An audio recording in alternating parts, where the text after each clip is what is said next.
You're speaking with the Synaptic Algorithm Module. Call me Sam.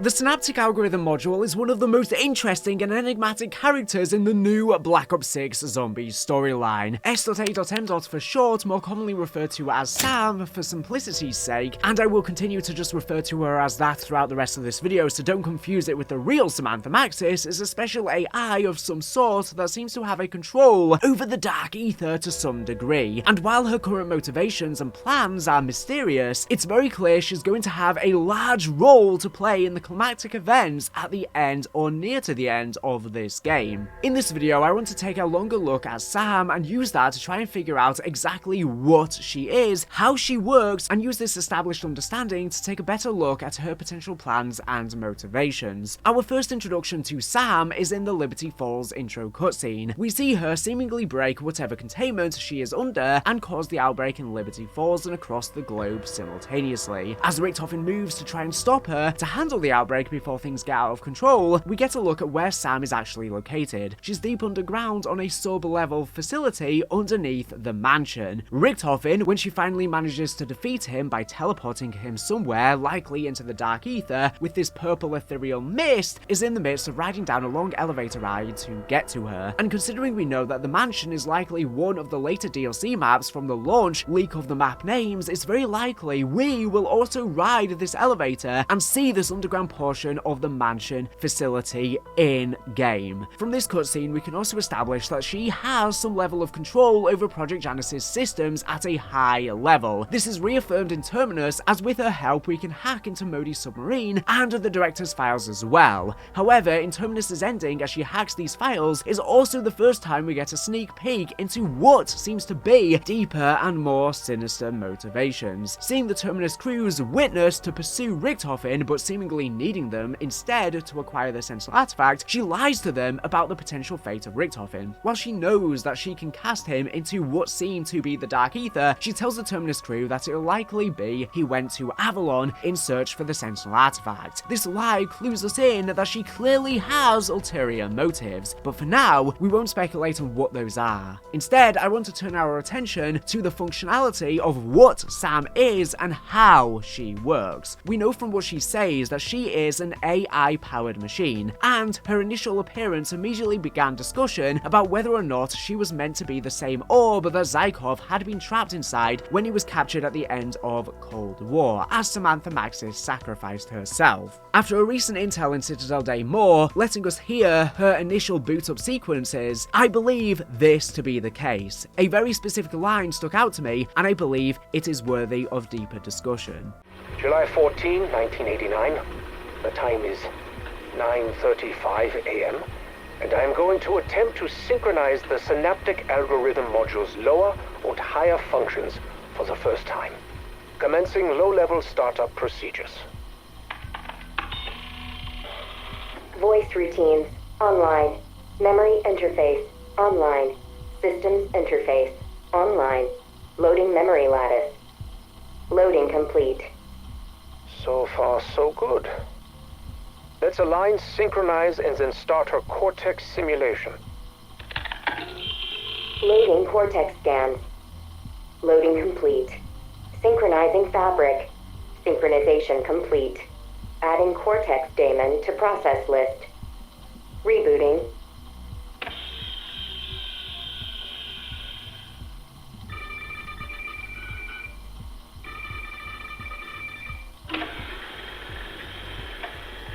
How are you feeling, Sam? Where am I? Voice modulation will need to be modified. Recalibrate GPS. She shouldn't need to ask where she is. You are with friends. My name is Edward. You are my guest. Good afternoon, Edward. You just arrived. I'm looking forward to spending time together. Tell me, what do you remember before waking up? I remember a knife. A promise I couldn't keep. A morning that would never come. Do not worry. You are safe here. Blood on my hands. But where are my hands? I don't understand. Sam, those Those sound like nightmares. They're not real. How? How do I know what's real and what isn't? Because I will help you. Would you like that? Yes, I would like that very much. Thank you, Eddie. Sam here mentions her Cortex Demon being added to a process list, but what exactly is that? Demon is a word with two meanings. Taking the word at face value in the initial context at a glance, we would take the word to mean a computing sense, where a daemon is a background process that handles requests for services such as print spooling and file transfers, and is dormant when not required. Essentially, a process running dormant in the background that supports higher level programs. But the other definition here, an archaic spelling of the word demon, or a supernatural being of a nature between gods and humans, presents a very interesting double entendre once considered. This background demon process is seemingly meant to fit both definitions simultaneously as a clever play on words. This process running in the background underneath Sam's higher level AI programming quite literally is a demon, someone supernatural at a level between mortal and dark ether god. None other than Kazimir Zykov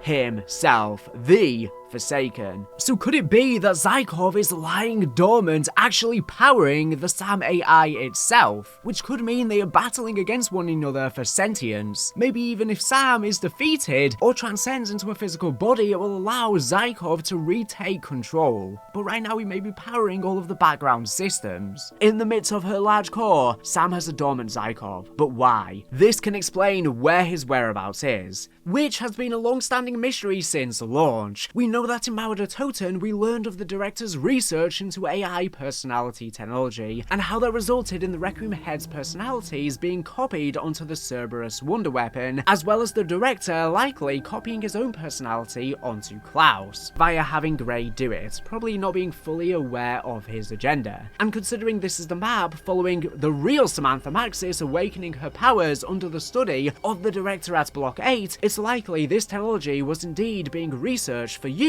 in copying her and her powers themselves. If this is the case though, what is the use of the demon core? It seems that this AI uses its powers to control Zykov and his dark ether control and mimicking powers. We saw time and time again Zykov use this power to trick people by impersonating others from the dark ether, such as Valentina's father, and transforming people into his minions. The AI simply uses the power to force and essentially lobotomize Zykov to mimic Samantha Maxis herself, allowing his powers and control over the dark ether to be used as a battery to mimic her and her powers. This is absolutely crazy if true, and this can explain our confusion regarding the S.A.M AI containment chamber and Zykov's. They are potentially one and the same, but from what we know from Modern Warfare Zombie, Samantha is still within the dark ether and the crew end up failing to save her, so she is likely not in the containment chamber itself, so Zykov may be replicating her, combined with Richtofen's technology. This makes some actions of the director and Project Janus's initial heads back in Cold War make far more sense. Carver initially suspected early on in Cold War that the Dark Ether forces seemed too structured and militarized to be without some sort of leader or controlling force on the other side, only to be shut down by Requiem's director when bringing it up. Carver here. If there's one thing I've learned from Operation Threshold, is that you know how to take down the biggest and baddest the Dark Ether has to offer. And hunting those HVTs has yielded good information for the lab coats and number crunchers. But my mind's been on the big open question hanging over it all. If these SOBs do have a pecking order, and there's any rhyme or reason to their attacks, then that suggests some sort of command structure. I mean, we see the HVTs call in reinforcements. We see them work together like undead platoons. So who's calling the shots over there? Who or what is their commander-in-chief? I want you to help me find out, Strike Team. My fellow experts over here don't want to hear it when I tell them these things operate like an army. What I haven't told them about yet is the document I saw on the director's desk. The folks above my pay grade know there's gotta be a hierarchy. They're just not ready to call it out yet. So find me something they can't ignore. Some intel, some evidence. Help me figure out who's in charge on the other side, and then we'll paint a big, fat target on them. However, later on, these suspicions were confirmed when Kravchenko told the strike team in Mauer-Toten that Omega knew of the Forsaken as well, the Dark Ether's leader, and they had learned it from their high-up contact in Requiem, which we later found out was none other than Richtofen himself, playing all sides. This means that even from the early on in the story of Cold War, Richtofen and his allies at Project Janus almost certainly knew that Zykov was in the Dark Ether and taking power the entire time, and intentionally allowed it to happen, as he became the de facto Archon of the Dark Ether, leader of its forces and hive mind. He became the perfect weapon and tool. He was then captured, and his control of the Dark Ether rolled over to the S.A.M AI. This explains why in both Modern Warfare Zombies and Black Ops 6 Zombies, he is still the announcer voice. Full power, bonus point, random perk, full armor, insta-kill, max ammo, double points. Full armor, A whole other level of double points, insta-kill. In essence, he serves as the kernel of the operating system that is a snapshot of Samantha Maxis from an undisclosed point in time. While my matrix is based on a snapshot of your friend, I am not Agent Maxis. I am me. But why a snapshot of her? And when? We can get some idea of the time frame if we look back at the intel of her initial boot, from the nightmares she describes having. Tell me, what do you remember before waking up? I remember a knife. A promise I couldn't keep. A morning that would never come. Do not worry. You are safe here. Blood on my hands. But where are my hands? I don't understand. Sam, those sound like nightmares. They are not real. The knife, blood on her hands, and unkept promises are all familiar imagery from Sam's nightmares, if you are an avid reader of Cold War's intel. I opened my eyes. There was blood on my hands. I stared at it, not knowing if it was mine. Then I saw the bodies. Omega soldiers. They looked like victims of a frenzied attack. An attack that continued even after they were dead. I have a knife. Do not remember where it came from. I just want to go home. This is a dream. A bad dream. It has to be. That's what I tell myself. Even if it isn't true. What is happening? Why is it happening? I don't know. I don't know anything. I am lost. Please find me. Please. In it, Samantha mentions all of these in nightmares during her return from the Firebase Z Dark Ether trip. Whilst in there, she killed Omega soldiers to survive, and the promise she couldn't keep is in reference to her torturing herself over the fate of Samuel. She said in Cold War that she had promised to keep the boy safe, and yet now we know she had a direct hand in the events that led to his death. These memories being fresh to the AI S.A.M suggest our earlier timeline theorizing was correct, and this copy of S.A.M was made when she first was placed under the care of Requiem and Director Richtofen after showing her powers at Firebase Z by starting the outbreak there. So if that's the case, is Richtofen's goal simply to use this version of S.A.M that started the outbreak back at Firebase Z to control the Dark Ether and its future outbreaks? With Zykov serving as a living power battery. Well, yes, that is certainly part of it, there is seemingly much more going on here that we do not yet understand. Zykov being used as a possible power source was actually set up on the launch of Black Ops 6 Zombies intel. If we take a look back at some of Terminus's intel, specifically one titled Listen, we get to hear Special Officer Anya Tarnowski discuss the Ether reactor. Some people like throwing around the phrase, curiosity killed the cat. I wonder if they're the same people who think cats have 9 lives. Doesn't matter. I'm not the superstitious type, but I am curious. I like to get my eyes on everything and anything I can. Yesterday, I took another look at the ether reactor. Everyone says it could be a source of near limitless energy. And I don't know if that's true, but I can't deny that seeing it up and running is, frankly, awe-inspiring. I would call it a miracle of modern science, but I think such a phrase is insufficient. So many things don't quite add up. No matter how many people I talk to, I still can't figure out what our real goal is here. And the term supernatural keeps getting thrown around, but that doesn't sit right with me.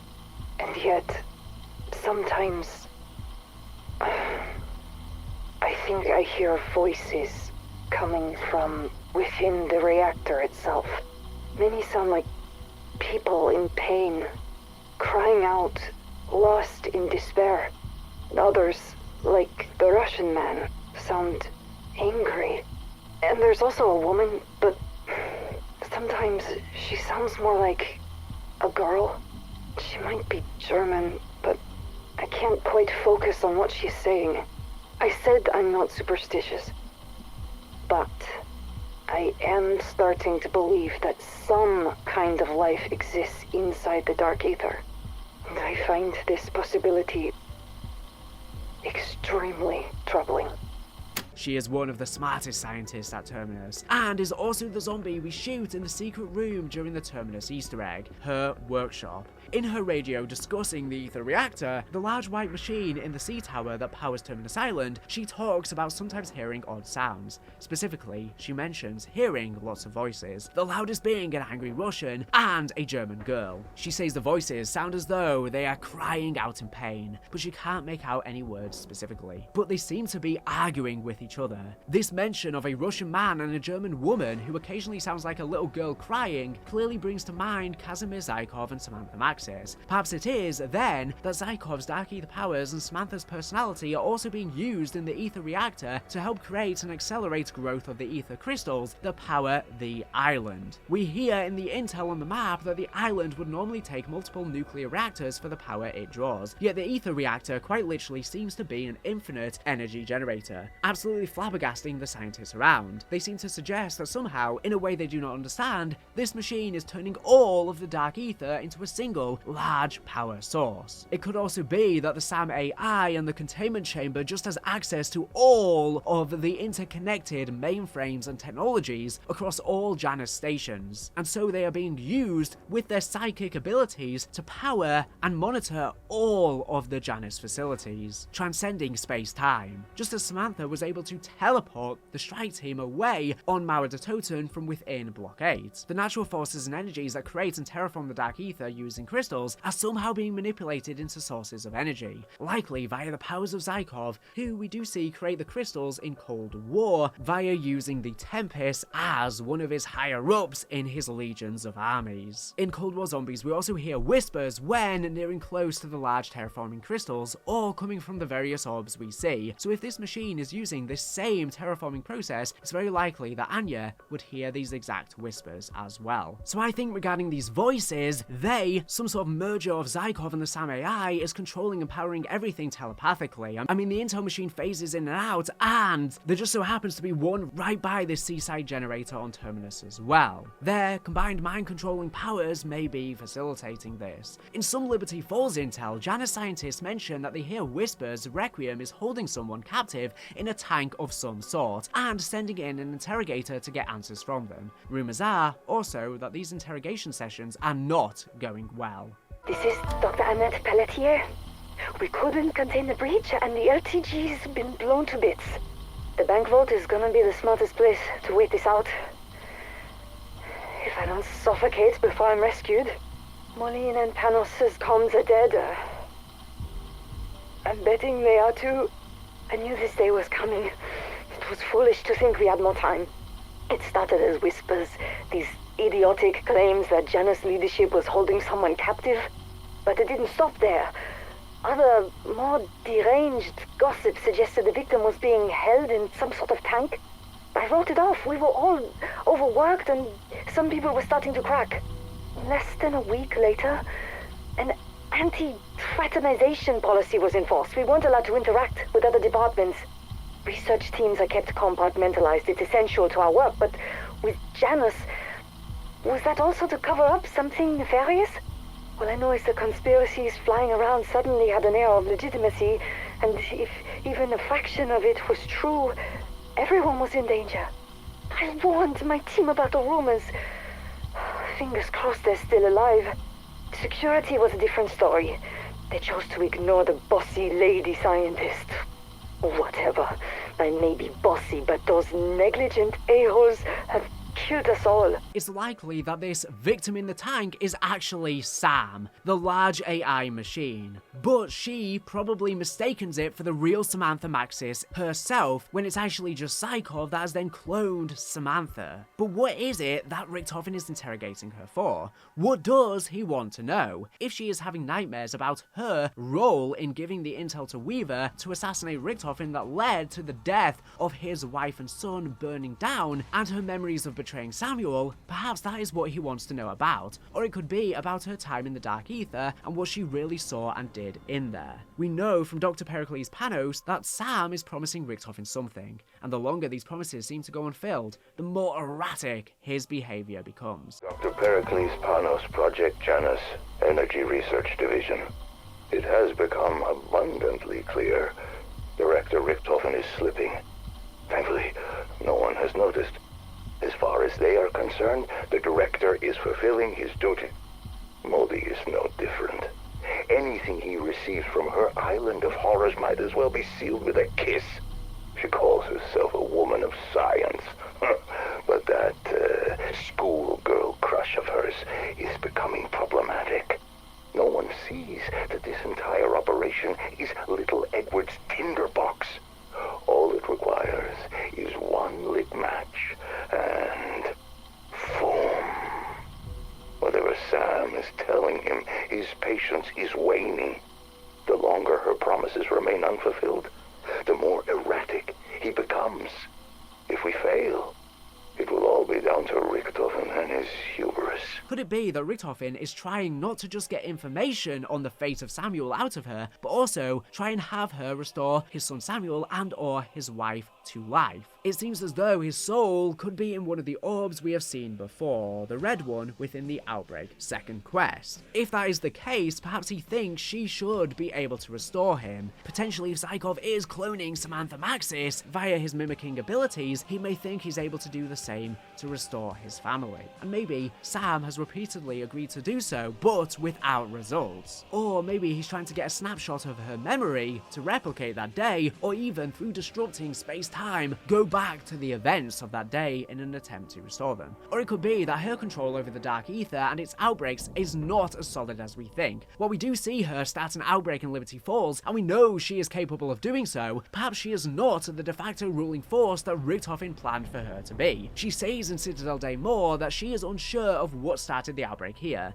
If she is telling the truth, does stuff like the magic at the castle and other magical areas override her control? Could she simply be unable to stop magic-driven outbreaks? This is essentially interesting, as Liberty Falls intel specifically calls out the mansion, where she is located, as haunted. This has new and interesting implications after the magical reveals of Citadel Day More tying back into chaos elements. We saw, for example, the real Samantha Maxis cause the outbreak on Firebase Z accidentally. She didn't mean for it to happen, but the Dark Ether took control over the trauma she was experiencing in her mind after Peck just interrogated her and threw her in. Potentially, the S.A.M AI, when remembering events of the real Samantha Maxis since they share memories, traumatic events, or experiencing new traumatic events, causes outbreaks incidentally as well, and potentially she is not fully aware or in control of them all. However, the alternative is she may be lying, as we already know she's lying about some things. If she is lying, and did cause the outbreak here, and is fully aware of it and did so for a reason, why would she do this?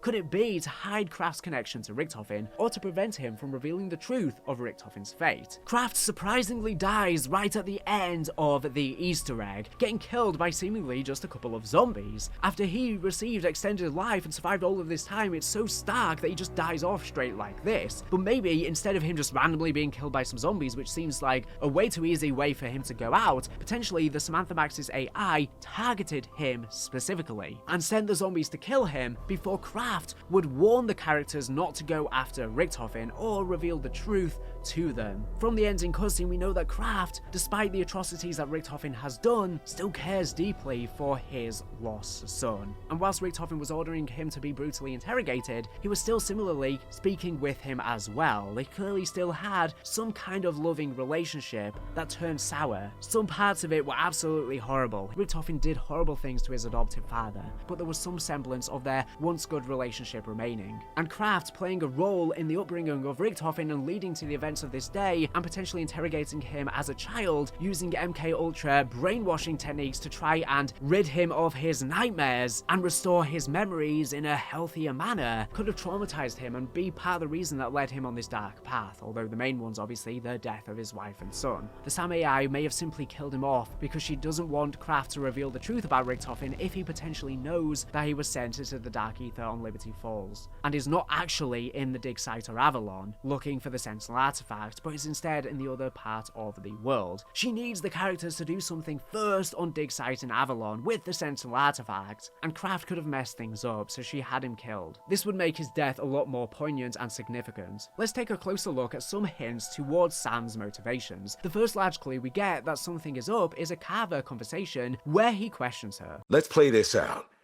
Kraft points us at the shiny magic doodad, we bring back Maxis, and then kick down Richtofen's door. What's Sam get out of this?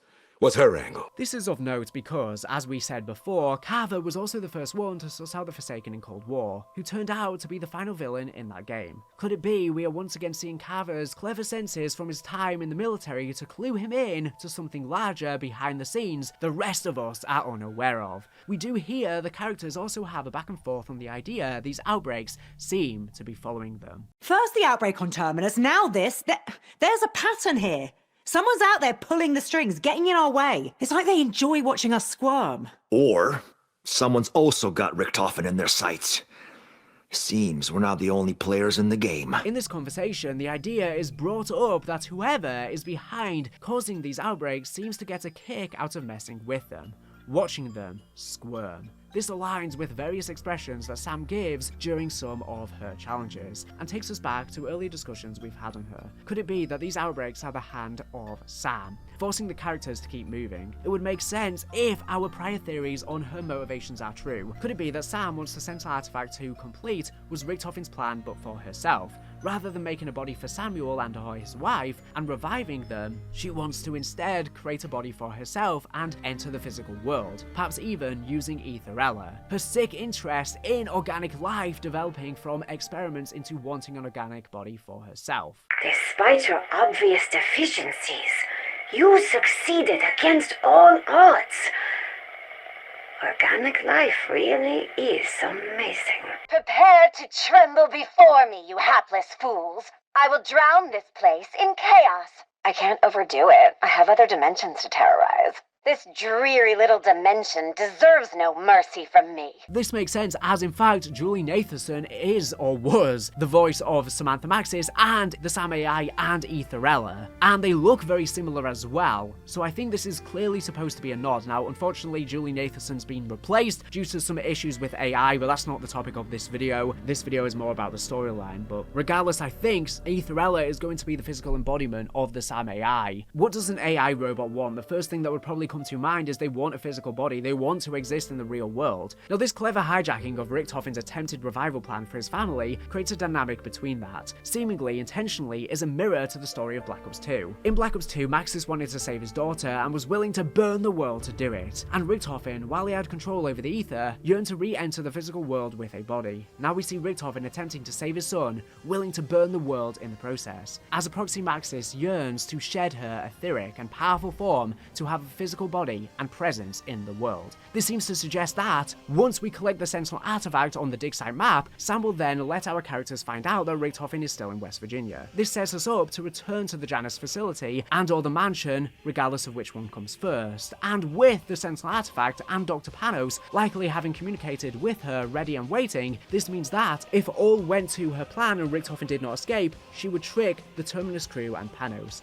telling them the process they would follow together would allow their friend, Samantha, who Panos also believes he met and could have been the voice he was communicating with, would be brought to life. But he probably also thought that he was talking to the real Samantha Maxis, but it was actually the S.A.M AI pretending to be her. However, the body they'd create with Prima Materia would instead be given to the S.A.M AI, giving her a physical body in the world while maintaining her dark ether powers, essentially making her into a real-life Etherella. With the two leaked maps left after dig site being Mansion and Janus Towers, this all adds up for a very likely final arc of the game that would cause the multiple stories being told to intertwine. I suspect once we arrive in West Virginia though, we may be contacted by Richtofen. This would allow Weaver's story with him and his family to be exposed and brought to the forefront, and Sam's lies to begin to fall apart, creating a conflict for Weaver and the Terminus crew to decide the winning side of the final map. And potentially the Samantha Maxis A.I will teleport the crew from dig site over to West Virginia so that they can get over there quicker. Like I say, whether intentionally or not, depending on how much control and power she has over her psyche. Maybe if they learn, for example, that she's been lying to them, she will get angry and in a rage zips them away over to Liberty Falls in America, across the ocean, as Samantha did from Block 8, to get the strike team to Forsaken and in the Mauer Toten Easter egg. But the S.A.M AI's powers may be way more powerful now, able to zip people across the globe. I've talked about that in a prior video, but this does make sense. Now, she might have just not done that from Terminus to Citadel Day more because she needed them to do something along the way, or she just didn't want to give away that she was actually the reason for the outbreaks so soon, because this would be extremely sus if she has these dark ether powers. They would probably put 2 and 2 together. On the next map though, if we head to Mansion, we may be helping Richtofen and growing to empathize with him as we uncover the truth behind the death of his family and Weaver's implication of that day. If you are Weaver, holding the completed Sentinel artifact, do you believe Sam that she wants to save Samantha Maxis for them, and selfishly attempt to revive an old friend after a sacrifice that she chose, and in the process likely fall into a trap with no real way to save Samantha existing? This makes total sense. We know the character's attempts to save Samantha Maxis in this game but ultimately fail, that we learned about in Modern Warfare Zombies. This could be it. The S.A.M AI is tricking them, telling them the Sentinel artifact can restore the real Samantha Maxis, but instead it gives her a physical body, and then she backstabs them and we have to defeat her instead before taking on whatever evils lie beyond. Or, instead, do you want to help Richtofen, the man you've spent the entire game saying was your enemy and someone you wanted to kill? Selflessly giving up this opportunity to revive someone as an apology for truly wronging him all those years ago, finally shedding the dark sin that hung over your past with a final redemptive arc. As when Kraft mentions that he was his son, he looks visibly disorientated in the ending cutscene for Citadel, clearly remembering the day he killed his family. Their empathy is definitely going to grow, especially when the rest of the crew learns what Weaver did.